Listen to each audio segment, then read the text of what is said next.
Assalamualaikum warahmatullahi wabarakatuh. Apa kabar nih, Pak Ustadz? Waalaikumsalam. Waalaikumsalam warahmatullahi wabarakatuh. Sehat? Alhamdulillah. Jadi Lebaran di mana nih? Di Jambi, di rumah Bella? Di rumah. Stay at home. Stay at home. Udah ada balik mudik ya? Sempatlah kunjung ke orang tua. Siap. Karena masih ada kan? Iya. Syukurlah. Penting sehat Pak Ustadz. Pak Ustadz. Alhamdulillah. Udah lama juga nih ngobrol-ngobrol secara khusus. Udah berapa bulan terakhir di April kemarin. Asik nih ngobrol dengan Pak Ustadz nih. Kemarin sempat diskusi daring, sekarang kita ngobrol daring ya. Santai tapi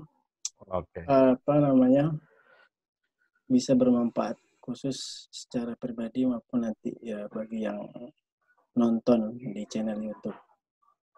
Minimal isu-isunya masih suasana COVID, suasana Lebaran.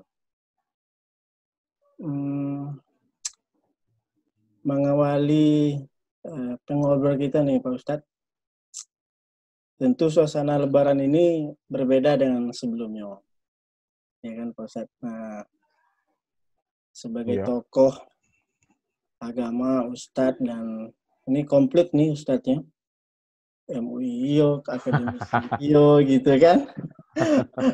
Paketnya paket lengkap nih. Tanya nih.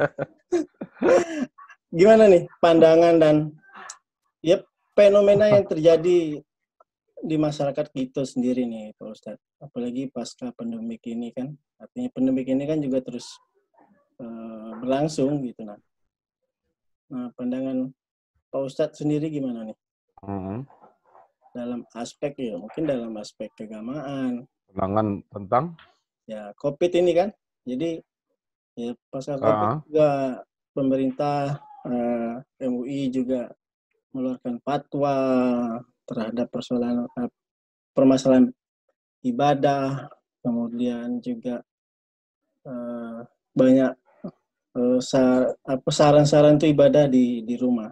Sampai-sampai juga kita harus tarawih kemarin kan, ibadah puasa di rumah. Kemudian Idul Fitri juga di rumah. Ini gimana nih pandangan Pak Ustadz melihat ini, dan tentu Pak Ustadz sudah banyak memberikan pandangan nih di berbagai forum gitu kan, di diskusi online. Iya. Nah, silakan Pak Ustadz melihat fenomena yang terjadi hari ini lah. Nanti baru ngobrol-ngobrol masalah hal lebih halal lagi. Yang pertama, jadi persoalan COVID-19 ini atau wabah corona ini, yang pertama sampai hari ini kayaknya dunia sepakat bahwa itu adalah wabah, ya. Dan sesuai dengan bahasa Arab juga namanya wabah, ya. Artinya pandemik yang menjangkiti, menular ke seluruh dunia.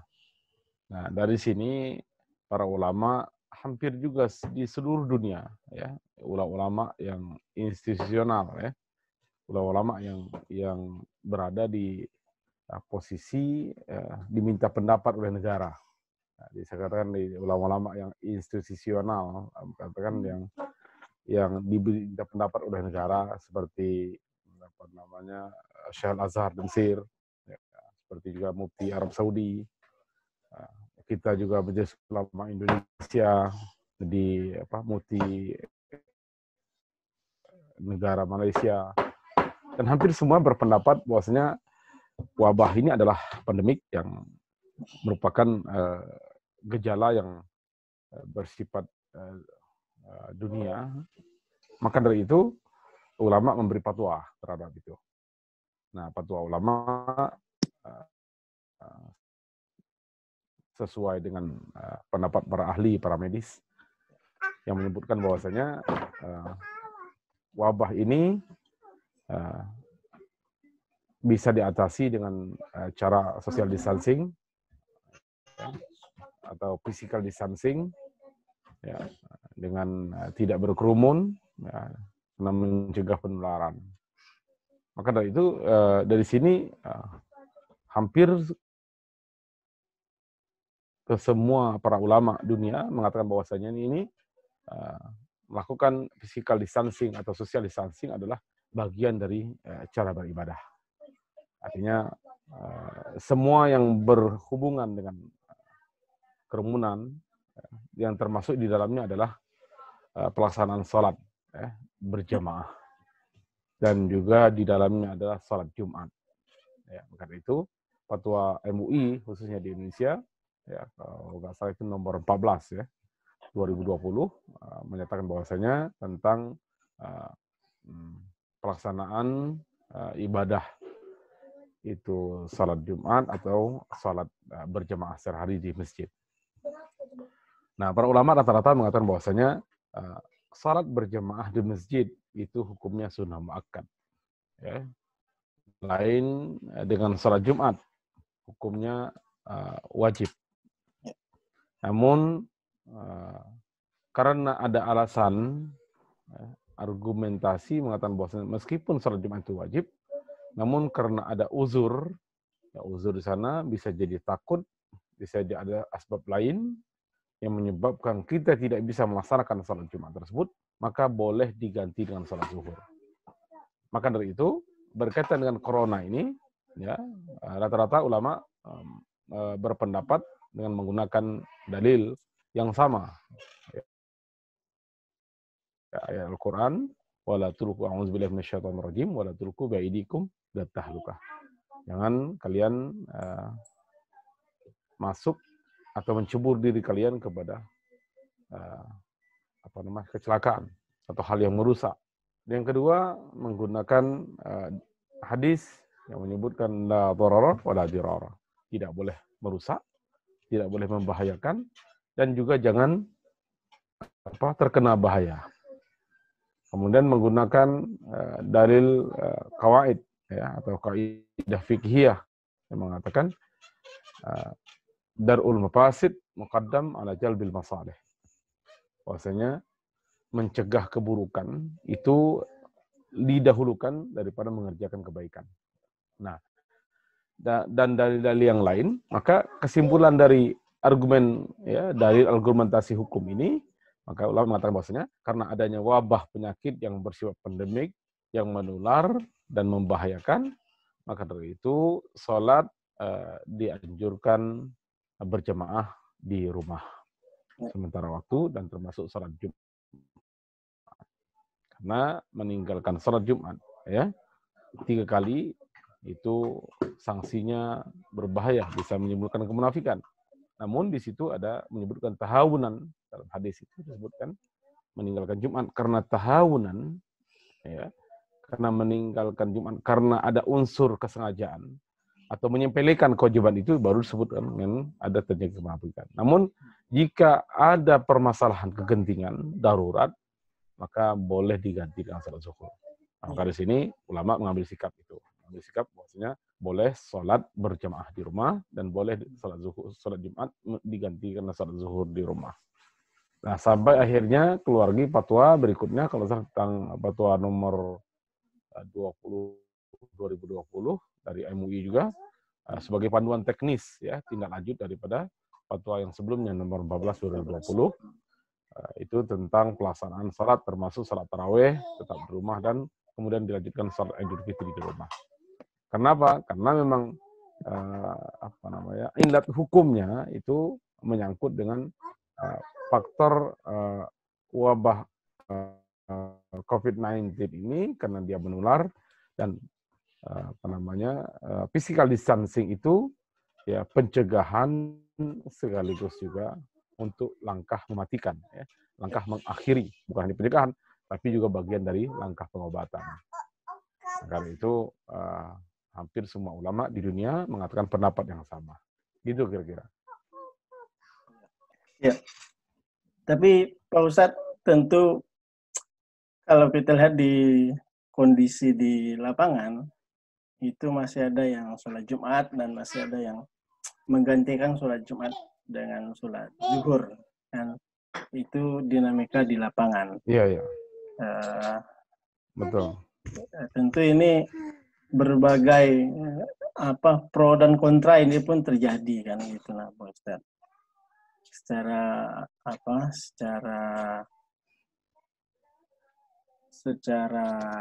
imbauannya fatwa dan segala macam sudah dilaksanakan. Ini gimana nih Pak Ustadz, kalau kita menyikapi secara apa ya, kita sebagai masyarakat sosial menyikapi ada yang sholat, ada yang tidak sholat Jumat, itu berbagai sikap yang timbul gitu kan.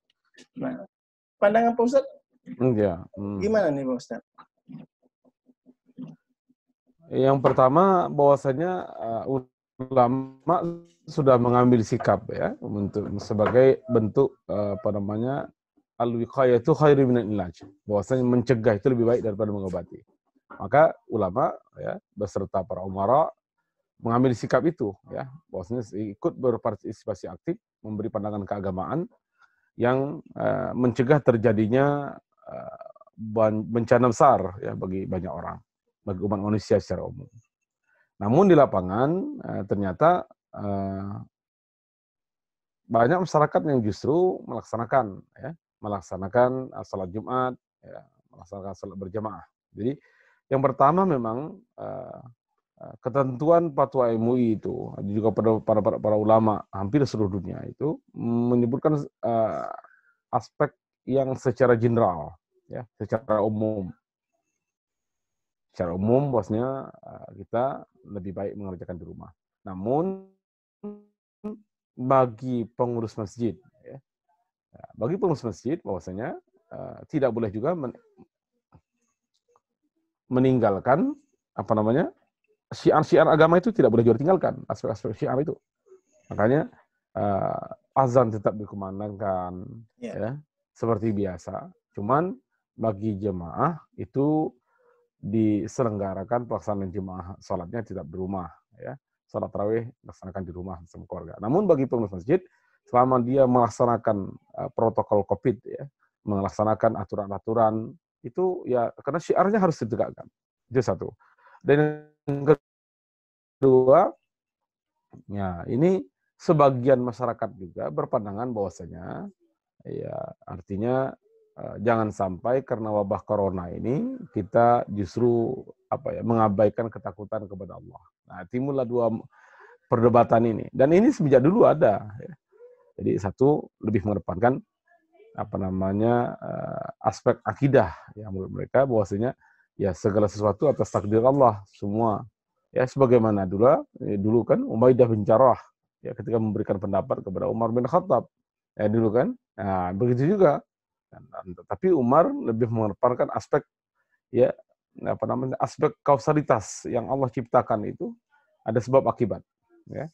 Maka Umar mengatakan kita lari dari satu takdir menuju takdir yang lain. Karena itu aspek kena penularan itu ada aspek kausalitas, ya. Memang penyakit itu takdir, tetapi mencegah penularannya itu juga bagian dari kita lari dari sebuah takdir dan menuju takdir yang lain. Nah, di masyarakat terjadi itu. Saya lihat yang kedua aspeknya adalah adanya ketidakjelasan ya dari pihak terkait. Nah, saya lihat begitu, pihak terkait ya. Artinya karena fatwa MUI memberikan arahan umum, ya, arahan umum misalkan di situ disebutkan ada zona merah, ada zona kuning, ada zona hijau, ya kan? Di mana di sana terjadi wabah penyakit yang banyak, maka tidak anjurkan. Nah, itu kadang-kadang diimplementasi oleh masyarakat, misalkan saya di kampung saya, ya, itu tetaplah di kampung-kampung kita, di pelosok-pelosok itu kan yang ya masyarakatnya ya hanya satu komunitas gitu kan, mereka bisa melacak siapa yang masuk, siapa yang keluar, kalau ada orang masuk dan keluar ketahuan, karena mereka sudah satu kampung sudah kenal satu sama lain. Makanya yang begini kan nggak masuk kepada tidak dari sana, ya kan? Nah, yang kedua aspek pencegahannya siapapun yang masuk mereka sudah ketahui. Karena kata kalau di surga kita kan satu kampung kan kenal, ya kan? Ya. Maka dari itu apakah ini termasuk? Maka itu MUI pernah meminta hijau, di mana zona kuning, di mana zona merah. Iya. Agar ini berlaku, makanya Fatwa MUI yang nomor 14/2020 itu menentukan bahwasanya bagi orang yang terkena COVID, ya, artinya terjangkiti COVID itu, terpapar COVID, maka dia haram hukumnya melaksanakan sholat berjamaah di masjid. Karena dia akan punya riskan, ya, riskan sekali akan menularkan penyakit itu kepada orang lain. Namun bagi daerah yang tidak sama sekali ada, ya artinya boleh tetap berlaku hukum ada, tetaplah sholat. Tapi kadang-kadang kan yang begini, karena MUI tidak punya kapasitas untuk mengecek di mana zona itu ada. Gitu kan? Apalagi terakhir-terakhir ini, kita lihat ada semacam ambivalensi kira-kira. Ada semacam ambiguitas. Ada pihak terkait, ya, mengambil pihak yang punya otoritas. Sisi lain diminta fatwa ulama untuk memberi pendapat keagamaan berkaitan dengan kerumunan, khususnya yang dalam rumah ibadah. Tapi sisi lain justru membuat kelonggaran di tempat orang berkerumun juga. Ini kan problem ini.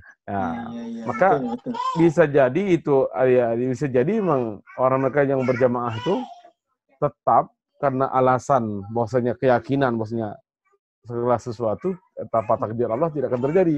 Yang kedua memang bisa ada aspek psikologis, ya, ada aspek perasaan kebijakan yang tidak adil gitu kan.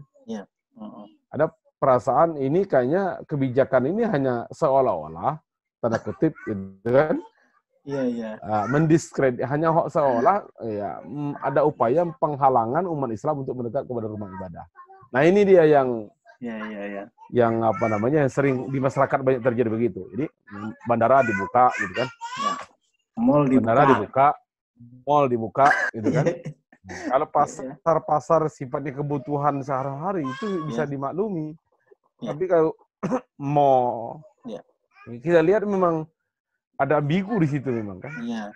Ada seolah-olah ada standar ada standar yang sama, berbeda, gitu. tidak yang sama. Standar yang berbeda gitu kan. Padahal kan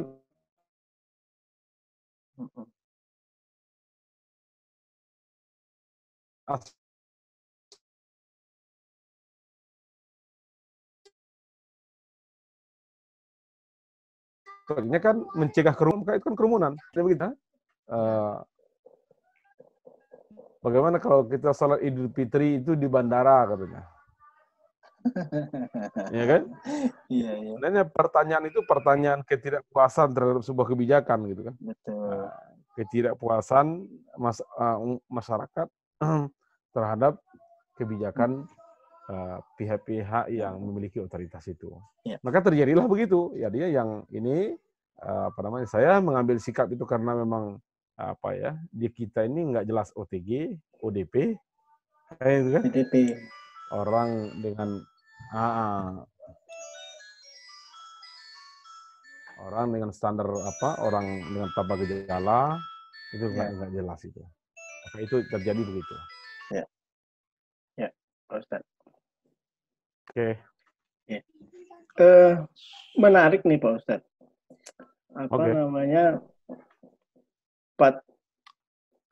Ulama, tokoh agama, Ustadz diminta untuk mengeluarkan fatwa untuk upaya pencegahan. Tetapi sisi lain, praktek dibukanya akses publik, mall, kemudian aktivitas ekonomi yang berskala besar, bandara segala macam, tentu ini kan menimbul pro dan kontra juga. Karena alasan kenapa karena alasan ekonomi yang semakin terus memburuk. Tetapi sisi lain bilang Pak Ustadz tadi, masjid akses dibatasi atau terkesan memang ada perbedaan khusus gitu. Nah, tentu ini menimbulkan pro dan kontra juga sebenarnya di kalangan sejumlah pihak, sejumlah tokoh juga menyikapi ini. Dan juga ya fenomena ini juga menarik perhatian publik ini Pak Ustadz. Dari awal pandemik ini terjadi dan sampai ini terjadi dan terus terjadi polemik ini. Nah, saran dan pandangan Pak Ustadz sendiri pertama kepada pemerintah barangkali sebagai yang memegang kewenangan otoritas ini. Barangkali apa yang harus bisa dilakukan Pak Ustadz ke depan? Karena tentu apa yang terjadi selama ini seharusnya menjadi evaluasi bersama. Artinya masyarakat juga harus diberikan informasi yang baik terhadap persoalan ibadah ini sehingga tidak bias gitu. Nah, jadi kan ini bias nih, ada yang menganggap sholat berjemaah di masjid dan ada yang menganggap tidak segala macam itu Pak Ustadz. Saran apa yang pandangan Pak Ustadz yang bisa kita share ke masyarakat? Dan tidak poin-poin penting, langkah apa yang bisa diambil sehingga tidak bias seperti ini. Pandangan Pak Ustadz. Oke. Yang pertama saya melihat bahwasanya dalam kondisi sekarang ini sebenarnya masyarakat di awal saya melihat dan termasuk para ulama itu sudah sangat kooperatif.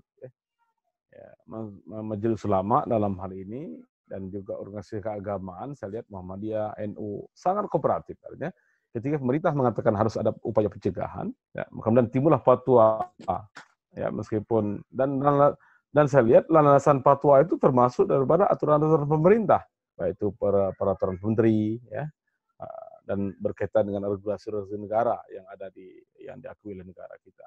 Jadi saya lihat para ulama dan bahkan masyarakat justru sebenarnya di awal sudah ikut mendukung, ya, ikut berupaya mendukung segala macam. Cuman memang ketika kebijakan sesisi itu diterapkan, maka upaya pendukung dari realisasi dari fatwa itu atau realisasi daripada kebijakan negara itu kemudian tidak diikuti dengan yang lain. Misalkan, ya kan, ketika masyarakat di PSBB atau lockdown, gitu kan, maka aktivitas ekonomi lumpuh. Ya kan? Maka itu kan mereka mau mencari makan. Maka timbul dilema di situ. Kami di rumah mematuhi karena takut mati kan gitu. Tapi kalau kami tidak keluar akan mati juga. Nah, saya lihat memang ya negara kita ini kan ya harus jujur kita akui bahwasanya perangkat administrasi kependudukan itu kan belum sampai hari ini kan belum tertata dengan baik gitu. Sehingga kita lihat ya justru pemerintah melakukan BLT tapi terjadi di mana-mana ribut gitu kan. Ya, distribusi BLT ada keterlambatan sehingga ada Pemda pemerintah daerah yang kemudian tidak sejalan dengan pemerintah pusat dan terus begitunya gitu kan. Jadi kita lihat justru saya lihat semakin amburadul ya, sementara di tengah itu juga dalam kondisi yang sama masyarakat perlu hidup. Ya orang makan kan nggak bisa, kalau laparnya sekarang nggak bisa ditunda besok gitu kan. Ya kan? Laparnya sekarang tapi ditunda besok berasnya datang. Nah, rentan sambil menunggu itu kan berbahaya itu. Anarkis yang muncul, Pak Ustadz. Nah, betul. Belum lagi aspek-aspek lain saya lihat ada sentuhan-sentuhan emosional ya. Rasa ketidakadilan yang timbul dari sebuah kebijakan. Nah, kalau pemerintah sendiri yang mengajak mengajak umat ya melalui majelis ulamanya, melalui para tokohnya untuk bersama-sama melakukan physical distancing, social distancing, termasuk tidak berkerumun dalam rumah ibadah mereka, dalam masjid misalkan. Tapi sisi yang lain ada ada seolah-olah kebijakan ini hanya menyentuh umat Islam saja. Itu satu ya. Awal-awal dulu kita melihat ada bagaimana misalkan seorang artis terkenal yang meninggal, itu seolah biasa-biasa saja gitu kan. Nah, itu satu. Yang kedua, misalkan ada yang viral kita lihat ada ketika lockdown masyarakat tidak boleh keluar, tapi kok ada orang luar negeri kok bisa masuk ke negara kita gitu. Lucunya di situ. Yang begini ini, ya ini lucu gitu. Lucu. Jadi memang saya lihat memang ada unsur rasa ketidakadilan timbul di kalangan masyarakat itu. Jadi yang pertamanya mereka kooperatif karena bagian dari pencegahan untuk keselamatan bersama, itu kan kooperatif. Oke, di tempat saya kayak sudah oke, yang jemaah tuh hanya 1, 2, 3 sebagai bagian dari syiar, tapi rata-rata yang lain tidak berjemaah ke masjid karena menjaga itu. Tapi ketika sudah terjadi viral, ada orang luar yang masuk, gitu kan. Kemudian apalagi setelah ada kebijakan bandara dibuka, orang berdesakan di bandara, melihat keadaan misalkan di pasar, di mall orang rame, ya kemudian itu nggak berlaku lagi. Nah, saya sendiri selaku bagian dari majelis ulama itu bingung sendiri, ya. Akhirnya kita berpegang, prinsip saya ya karena saya orang MUI, itu kan pengurus MUI, maka saya harus taati apa saya itu. Meskipun kenyataan di masyarakat mereka sudah mengatakan ya curiga lah dengan kebijakan-kebijakan. Nah, apalagi kan dengan hoax, misalkan berita-berita yang hoax ya. Ada apalagi terakhir ini ada menggunakan MUI, bahwasanya ulama itu disengaja untuk rapid test, untuk dikatakan positif, segala macamnya itu kan. Karena itu yang pertama saya pikir negara harus jelas gitu loh. Ya, negara itu harus hadir membela rakyatnya gitu kan. Negara itu harus dalam posisi rakyat. Maka itu kebijakan pemerintah harus punya sense, ya, harus punya rasa bagaimana rakyat itu memang merasa memiliki. Jangan justru rakyat disuruh patuh, tapi yang punya otoritas terus seolah abai dengan yang itu. Nah, ada pertimbangan lain yang kita lihat memang ya karena memang gini, karena meskipun legalitas formalnya dianggap orang luar ketentuan hukum, tapi kan rasa keadilan itu kan tidak usah dipungkiri juga. Ya, ada rasa keadilan kan, mereka tidak boleh keluar, tapi orang luar boleh masuk. Nah, itu kan menyentuh rasa keadilan kan. Maka yang pertama saya melihat, kalau saya sendiri berpendapat negara harus tegas di situ. Ya ketika misalkan ini zona hijau, daerah ini silakan laksanakan ibadah di tempat rumah ibadah dengan tetap waspada gitu kan. Daerah zona merah ini ada penyakit, zona merah misalkan daerah Jambi di mana, daerah kecamatan mana, untuk sementara waktu kan ini kan fluktuatif ini. Ya kan? Bertambah ya kan perkembangan Covid ini kan sangat terus dinamis gitu ya. Maka orang-orang yang bertanggung jawab tentang ini harus tepat memberikan informasi kepada masyarakat, gitu kan. Nah, yang kita lihat pernah di Kota Jambi ini kan pernah heboh itu kan, ada pasien COVID-19 kemudian meninggalkan rumah sakit, heboh kan begitu kan. Nah, saya lihat di perspektif rumah sakit mengatakan betul dia belum bisa pulang gitu, kan begitu kan. Tapi kan prosedur informasi yang sampai kepada masyarakat tidak sampai hal-hal tersebut. Nah, justru menjadi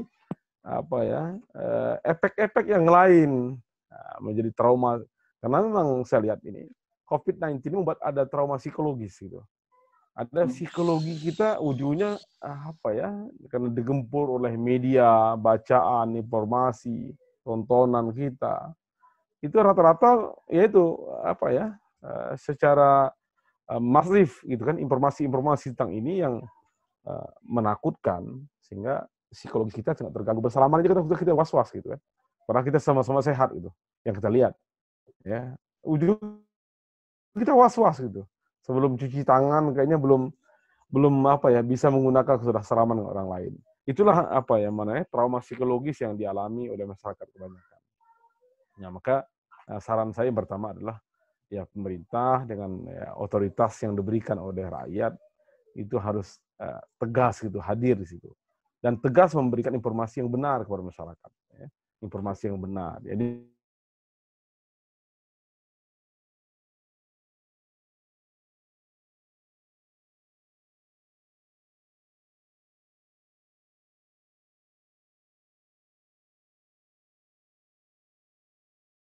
proses.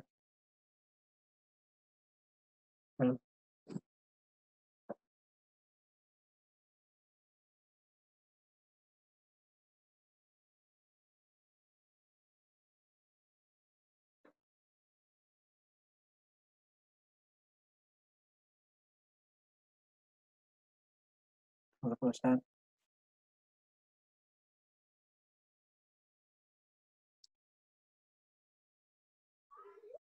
Ya. Oke. Ya. Ya, saran saya juga yang kedua, saran kepada masyarakat, ya, khususnya masyarakat Muslim dan secara umum saya pikir yang pertama tetaplah mengikuti pendapat-pendapat para ahli. Kita mendengar pendapat para ahli, orang-orang yang punya otoritas di bidang ini, ya, yang dalam rangka kewaspadaan. gitu kan. Dalam rangka kewaspadaan kita. Artinya ya saya dengar untuk di Kota Jambi sendiri katanya sudah akan ada aturan untuk new normal ini. Ya. Ya. Kebijakan boleh beribadah, membuka itu. Nah, namun tetap dalam kita silakan kalau itu ada buka masjid ya kita sholat di masjid, tapi jangan abai terhadap persoalan-persoalan ini. Tetaplah menjaga aturan-aturan, protokol, cuci tangan, misalkan menjaga jarak yang seperti itu ya dimanapun berada. Dan juga kita kembali untuk menegakkan syiar-syiar itu ya, dengan tanpa jadi kembali ke masjid atau kembali menegakkan syiar ini bukan atas alasan sakit hati terhadap misalkan kebijakan yang tadi tidak adil itu. Bukan asal itu, tapi kita kembali dengan landasan aturan yang menganggap bahwasanya ini misalkan kalau keluar aturan ini normal yang baru, ya aturan terbaru, maka kita patuhi itu, namun tetap dalam keadaan waspada. Begitu kira-kira. Ya. Jadi menarik nih Pak Ustadz. Memang COVID ini merubah tatanan menjadi hal yang baru yang kita alami, termasuk dalam hal ibadah tadi. Tapi memang betul bilang Pak Ustadz, kehadiran negara, pemerintah dan otoritas yang berwenang memang perlu hadir di tengah ketidakpastian. Jadi bukan hanya COVID saja yang tidak pasti gitu. Dalam hal yang kondisi seperti ini juga harus ada kepastian terhadap sarana ibadah ini agar tetap bisa diakses dengan tentu apa yang disampaikan Pak Ustadz tetap mematuhi aturan dalam hal ibadah dan aturan dalam hal protokol COVID ini sendiri. Tapi Pak Ustadz, tadi Jumat saya lihat postingan salah satu wali kota di Jawa. Dalam salah satu jumpa pers, beliau membuka kembali akses masjid. Dan saya lihat postingan di media sosial, beliau sholat Jumat, tetapi berjarak gitu, nah, Ustadz. Dia berjarak antara antara satu dan yang lain itu punya jarak. Hal ini juga bisa menjadi gambaran karena perlu juga nih pemerintah berdiskusi kembali lah dengan para ulama nih. Seperlukah itu untuk mengatur ini, Pak Ustadz? Karena kita ini menuju new normal nih, akses ekonomi sudah mulai dibuka. Nah, tentu apakah perlu pemerintah untuk berbicara duduk kembali dengan para ulama? Tidak hanya dalam konteks agama Islam, tetapi semua peribadatan, semua agama juga harus bisa menerapkan hal ini. Karena ini suasana sudah baru, Pak Ustadz. Sehingga memang kita berharap kebijakan itu memang kebijakan yang adil. Ya kan? Tadi Pak Ustadz bilang ini kebijakan harus adil gitu kan. Kalau saya melihat begini, jadi lanjut Pak Ustadz. Betul. Jadi kalau saya melihat bahwasanya memang ulama nggak bisa ditinggalkan gitu kan. Karena memang berkaitan dengan perilaku masyarakat yang berhubungan dengan keagamaan itu bukan hanya aspek ibadah semata ya, tapi juga ada aspek semua keteraturan hidup ini sebenarnya kan diatur oleh agama dalam agama Islam ya.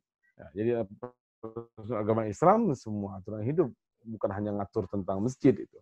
Meskipun misalkan domain MUI itu hanya bagaimana pendapat keagamaan yang dipinta oleh pihak terkait dalam hal ini. Maka apalagi berhubungan dengan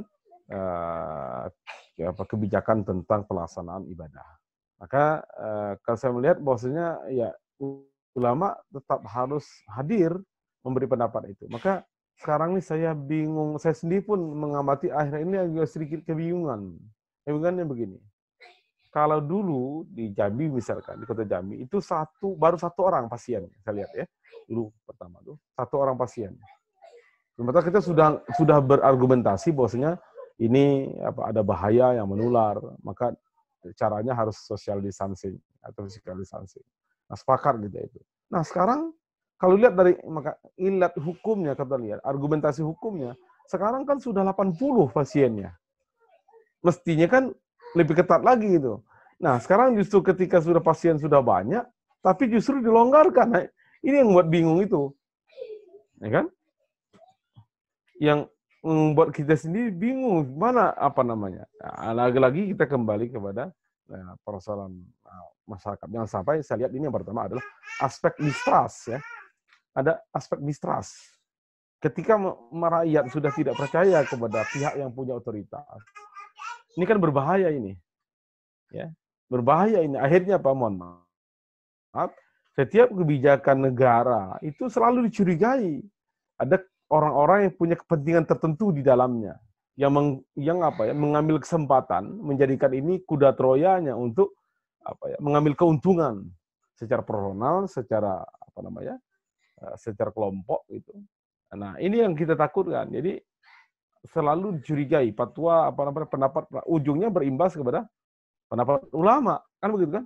Dianggap ulama hanya aspek-aspek hanya orang-orang yang memberi legitimasi keagamaan terhadap kebijakan yang tidak adil itu. Nah, kan begini kan bingung jadinya. Jadi maka itu saya melihat bahwasanya yang sekarang ini yang terjadi di tengah masyarakat tuh yang saya bilang tadi itu seperti itu. Jadi jangan sampai timbul distrasi itu masyarakat. Nah, sekarang kalau untuk pelaksanaan ibadah, ya itu tadi ada desakan di masyarakat itu sekarang yang merasakan ada ketidakadilan. Ya. Jadi akhirnya kan seperti Prof. Samsudin kan memberi pandangan, ya kita nggak usah membuka masjid itu karena alasan orang lain buka bandara kan begitu. Ya, tidak karena alasan itu, tapi maka maksud saya memang yang punya otoritas itu harus memberi pandangan yang tegas dan jelas. Gitu. Oke, sekarang ini misalkan wabahnya menular dan bahaya, apalagi sekarang justru belakangan kita lihat, saya sendiri agak masih membaca banyak gitu kan, seperti misalkan pandangan-pandangan mantan Menteri Kesehatan Fadila Supari. Hari ini kan itu banyak sekali kan viral ini. Ternyata betul. Aspek COVID-19 ini kan sangat sederhana sebenarnya. Ya hanya betul dia menular, tapi aspek mematikannya itu ternyata dicegah. Saya tanya kepada orang kesehatan, sebenarnya ketika di pasien yang terpapar dibawa ke rumah sakit, apa saja yang diberikan obat di sana? Saya katanya kalau dia demam, maka diberikan obat demam. Kalau dia diberikan istirahat yang cukup. Kalau hanya itu, pikir berarti hanya pencegahan untuk agar dia tidak menular orang itu saja. Maka sekarang ini jangan-jangan saya dengar cerita itu, ada satu keluarga yang protes ya. Protesnya begini, keluarga mereka ini sebenarnya awalnya tidak tidak mereka anggap sehat-sehat saja. Tapi kena rapid test yang dikatakan positif, kemudian masuk ke rumah sakit, gitu kan, ujungnya terpapar beneran. Nah, kemudian meninggal akibat itu gitu. Padahal sebelumnya dia sehat gitu. Karena memang sudah masuk ke situ, ujungnya ada gonjangan psikologis itu tadi. Ya. Kita sudah kalau gunakan gonjangan psikologis itu kan artinya kan walaupun imunitas kita tinggi, ujungnya melemah gitu. Maka saya pikir yang pertama pemerintah harus jujurlah dengan realitas yang ada itu. Kalau begitu. Ya kan? Ini harus jujur saja, misalkan sekarang karena memang ketidakmampuan negara untuk melayani rakyat, memberi makan yang tidak bisa, maka kita melonggarkan ekonomi. Tapi pelonggaran ekonomi tidak otomatis menurunkan tingkat penurunan wabah, kan begitu kan? Maka diminta kepada masyarakat untuk menjaga diri dengan baik, kan begitu kan? Menjaga diri dengan baik, waspada gitu kan? Karena pada akhirnya tergantung pribadi masing-masing. Kan begitu kan? Tapi ternyata kan pemerintah tidak mengatakan itu, tapi membuka perlahan, melonggarkan, sementara pasien semakin banyak, gitu kan? Jadi kebingungan sendiri sekarang nih. Masyarakat saya lihat termasuk saya sendiri agak bingung juga memahami ini. Kalau lihat dari prinsip fatwa itu keluar, mencegah kemudaratan, ya, menghindari keburukan. Itu jauh lebih baik daripada melaksanakan kebaikan, mengerjakan kebaikan, gitu kan?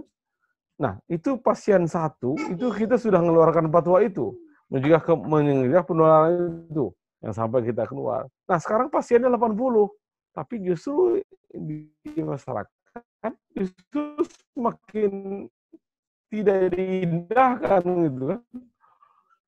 Ya, saya lihat tadi keluar tadi ramai seperti biasa aja. Nah, saya nggak tahu pendapat keagamaan yang aslinya seperti pendapat yang punya otoritas di sini yang jujur saya lihat, yang betul-betul jujur menyampaikan seperti apa sih sebenarnya itu kan. Karena kan sekarang kalau pendapat splinter, kalau dalam agama itu ada fatwa syazah atau splinter agama yang disebut oleh Pak Azmardi itu kan. Ada splinter agama. Artinya ada orang yang berpandangan berbeda dari mainstream. Itu saya pikir wajar saja. Kan ada satu dokter misalkan yang berpandangan mengatakan ini, tapi mayoritas dokter mengatakan tidak begitu. Itu biasa-biasa saja. Tapi sekarang kita lihat justru ada ada opini kebalikan sekarang.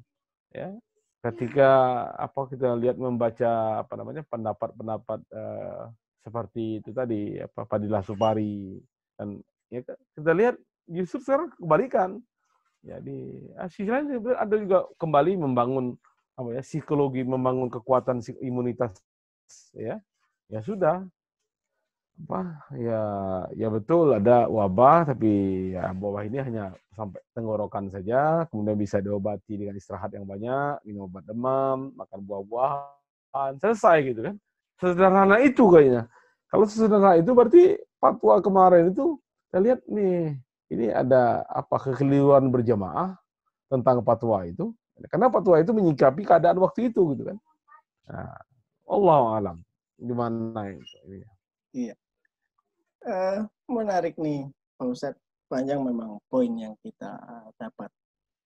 Tapi yang jelas memang pemerintah, negara, otoritas yang berwenang memang harus jujur dan bisa memberikan sebuah kebijakan yang memang adil dan kondisionalnya memang seperti itu. Jadi tidak menimbulkan pro dan kontra di lapangan, di level masyarakat.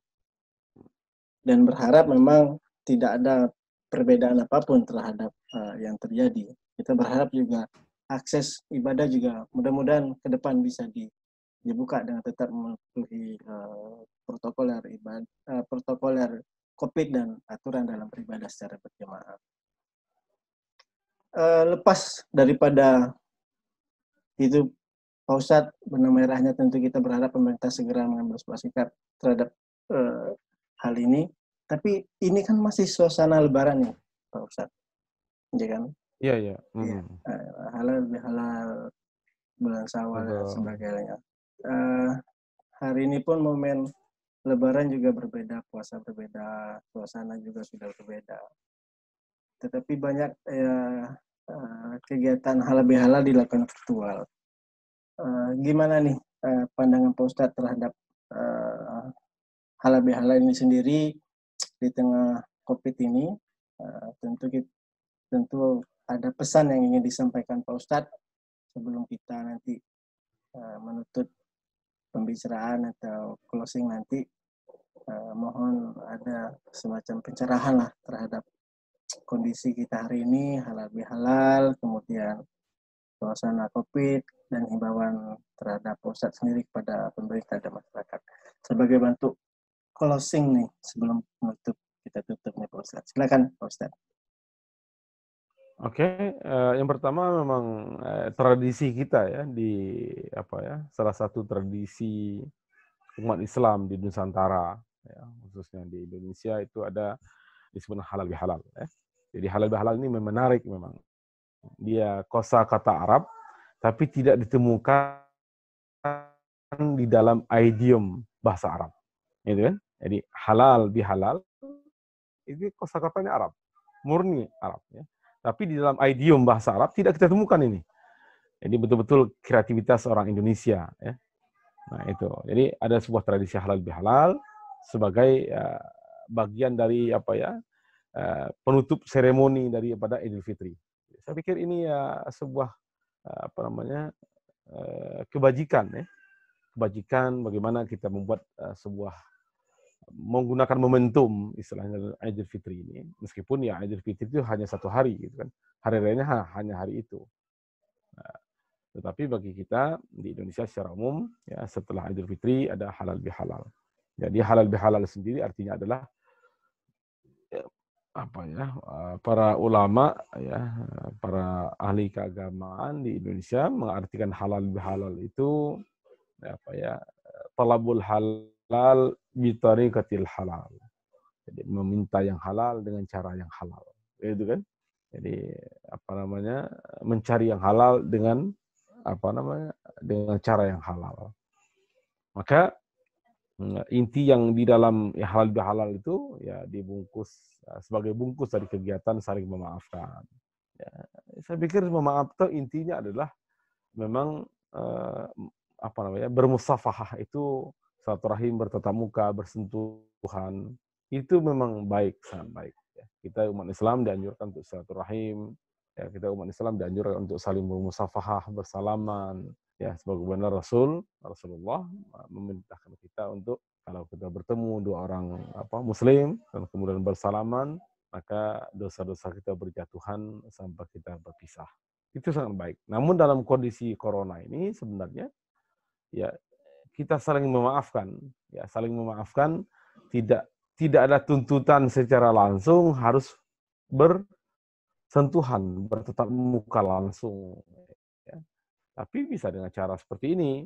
Saya dengan Pak Dedi, itu kan bisa bertatap muka dalam dunia virtual ini, meminta maaf dengan tulus, gitu kan. Jadi intinya memaafkan itu adalah kita bisa mengucapkan langsung, ya dengan ikhlas. Artinya esensi halal bihalal tidak hilang. Kalau esensi halal bihalal itu sebagai bungkus tadi memaafkan, artinya itu tetap terlaksana.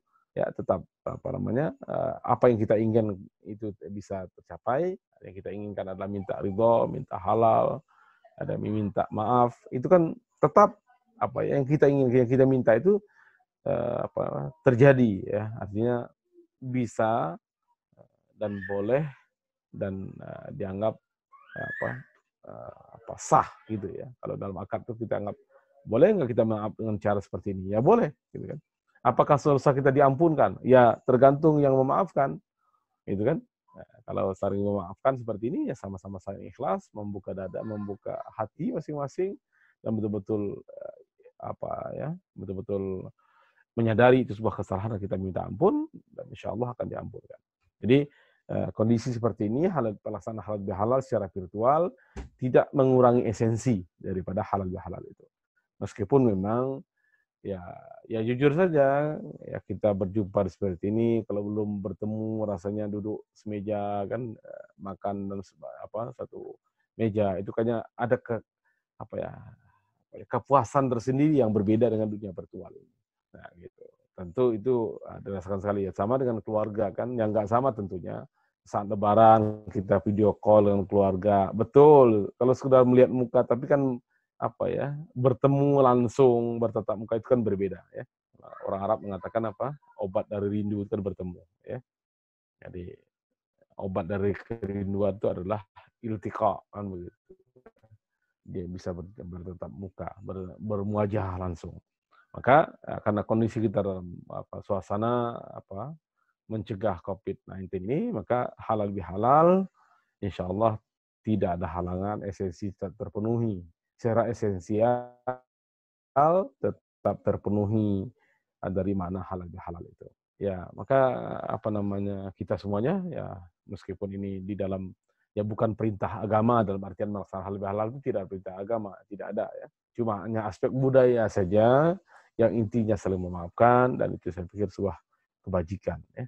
Sebuah kebaikan ya, man ra'a iza ra'al muslimun hasanan wa indallahi hasanun. Kalau orang muslim hampir semuanya mengatakan itu baik, maka insya Allah bagi insya Allah itu akan menjadi baik. Maka oke saja ya kita saling minta maaf tentang apalagi dalam wabah COVID-19 ini kita saling mendoakan ya, minta maaf dan saling mendoakan satu dengan yang lain Dan kita berdoa bersama untuk kebaikan negara dan umat Muslim serta umat manusia secara umum di muka bumi ini. Nah, gitu. Jadi suasana ini insya Allah tidak mengurangi, tidak mengurangi esensi daripada makna halal bihalal itu. Oke.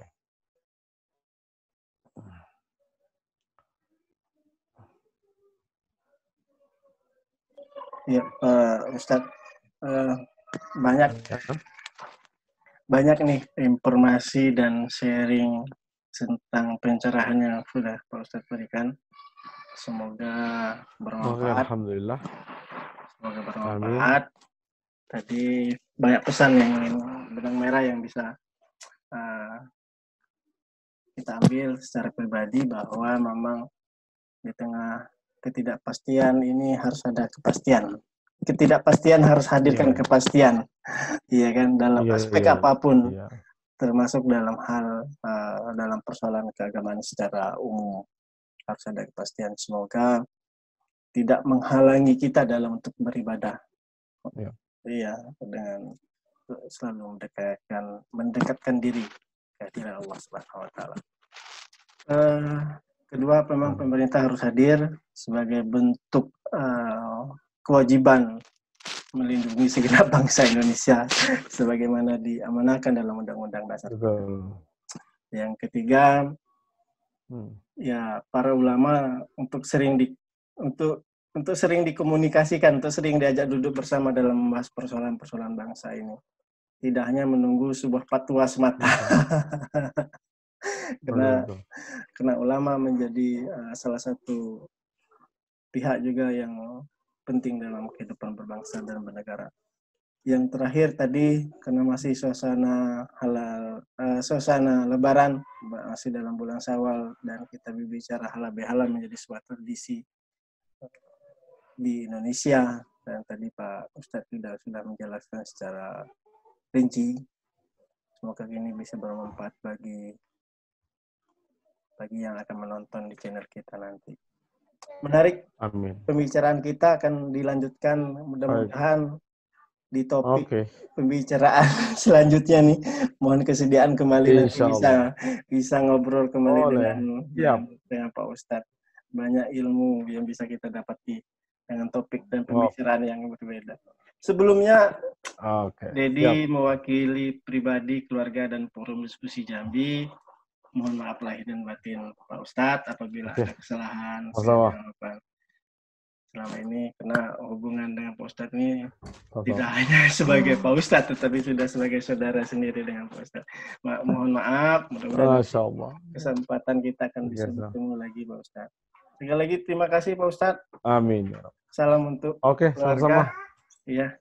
Salam untuk keluarga. Assalamualaikum warahmatullahi wabarakatuh. Wassalamualaikum warahmatullahi wabarakatuh.